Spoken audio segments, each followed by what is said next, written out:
remember that they're changing my voice. So why do these people in the news keep being killed in a certain pattern? With all these cults everywhere. There just happens to be lots of cults and lots of mass shooters. And people who think of themselves as Sherlock Holmes, so to speak, apparently don't think that it's connected. They must be very smart, right? I mean, it's safe to say we know that these things are connected. So a lot of it has to do with image.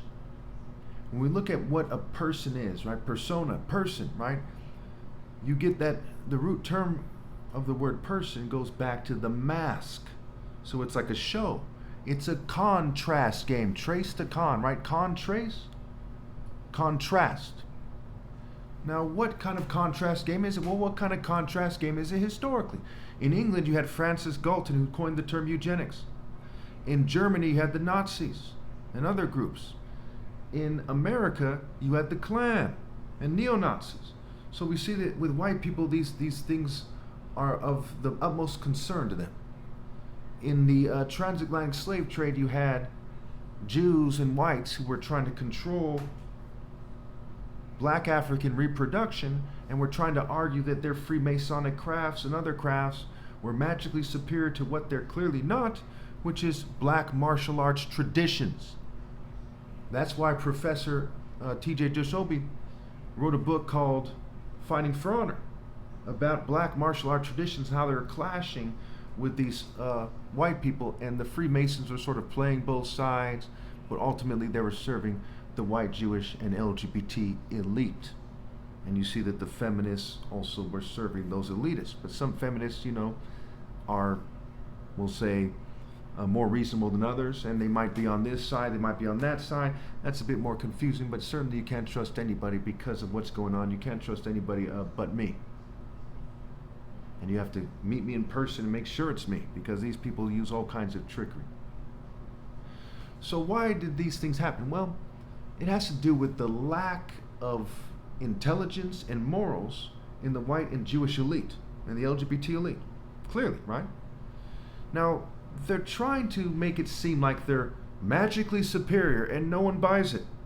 No one bought it in England when Francis Galton coined the term eugenics. No one bought it in America when the eugenic movement really picked up there. They knew it was all, nonsense, and they knew by who was doing it. A bunch of arrogant, pretentious people.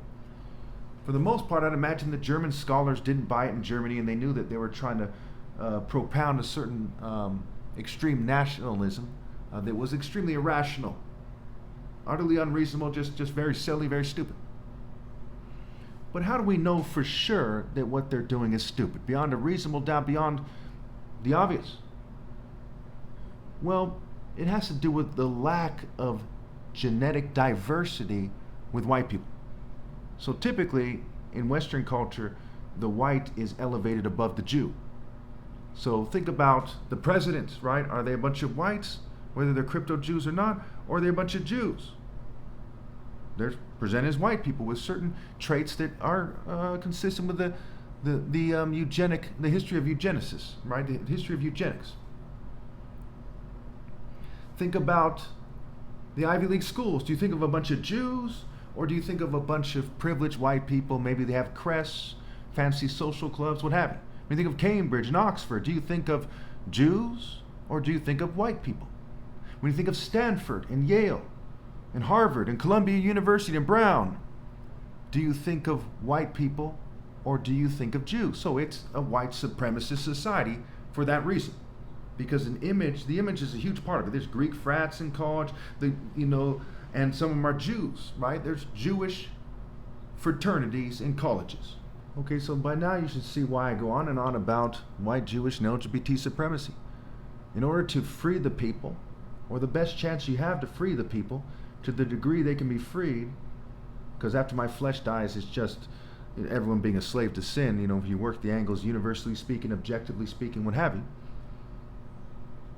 In order to try to free the people to the best of your ability, you have to look at what they're doing and why.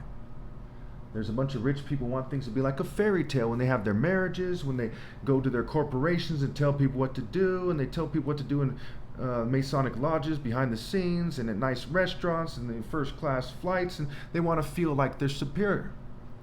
and they're like lashing out. They turn into like the Green Goblin, the Hobgoblin, the Penguin, Lex Luthor. They lash out and they want people to suffer because it doesn't work that way. You can't be from the colonial races, the main colonial races that colonized and ruined the world, and just say, well, we brought them technology. Could the Nazis say that to the Jews in the concentration camps? It's okay that you're in a camp and you're suffering. We brought you technology. That's stupid, right? The Native Americans, right, asked them if it was okay to genocide them to such a large degree as long as they brought them technology. Yeah, take their land, what have you. It's a stupid argument. No one's ever bought it that I've ever seen. I've seen people say it, but no one's ever truly believed it because it's just stupid. And so now let's look at the lack of the genetic diversity. So when we look at these people who are arguing, those people among the white race who are arguing that they're magically superior, we see that they're very similar to each other because there's a lack of genetic diversity. RNA expression, gene expression, there's a lack of this, wide spectrum of genetic diversity. There's a small spectrum of genetic diversity. So when you look at, say, the three major categories of white people, Hitler might say, the Nordic, the Alpine, and the Mediterranean. But what he was really getting at was what the Mediterranean was superimposed on, right? This thick kind of small town person. And the Alpine, believe it or not, is superimposed on like Jacob Rothschild or something. It's more like a goofy guy, like play the funky music, white boy, or whatever that song is, right? Play that funky music, white boy, or whatever the hell it goes like, right? That song. The movie's White Boys, right? Fraternity white boys. So there was these rich, privileged Nazi white guys in fancy suits, English white guys. That's the Nordic, what the Nordic is superimposed on. There's a bunch of goofy frat guys. That's what the Alpine is superimposed on. Kind of Jim Carrey, Jacob Rothschild. And then there is the sort of thicker white guy. Pickup truck driving guy, craftsman, kind of typical craftsman build, construction worker build, typical military build. That is the Mediterranean. Because the Nordic is more like the Alpine, Hitler put him in between, right? Put him in the middle and put the Mediterranean on the bottom. Because Hitler's a racist and wants people to think that people more like him are magically superior, right? Pretty straightforward. Now, why did it fail? Because scientifically speaking, objectively speaking, it's absurd. Okay, what do you base your superiority on? You say you're more evolved? How? Because people spread out, right? They've been evolving for the same amount of time. If you're more evolved, who, what, when, where, how, why? Did the Ice Age make you more evolved? Preposterous. Were white people doing some ultimate form of martial arts that made them the most evolved? No, but black people were. Certain black people were. So how, in their pea brains, does that make sense? It doesn't. And so what happens is they turn into the Green Goblin and they torture people. Now, we've seen all throughout history people kissing their butt. In the last 20 years, people have been kissing their butt like you wouldn't believe, especially the last 10. Everyone's been dancing to their tune to a T. And it's worse than ever because they have a certain complex that isn't solved by catering to them. It's solved by confronting them with their lies and saying, there's no point in doing this. I've been saying this for years. It's clear as day. I've been studying this for years. I've been saying it for years. I knew right away from the start what needed to be done. You just know immediately, and as you study it more, you see that just tons and tons of evidence, just overwhelming amount of evidence. There's this mountain of evidence saying you have to confront these people with their falsehood.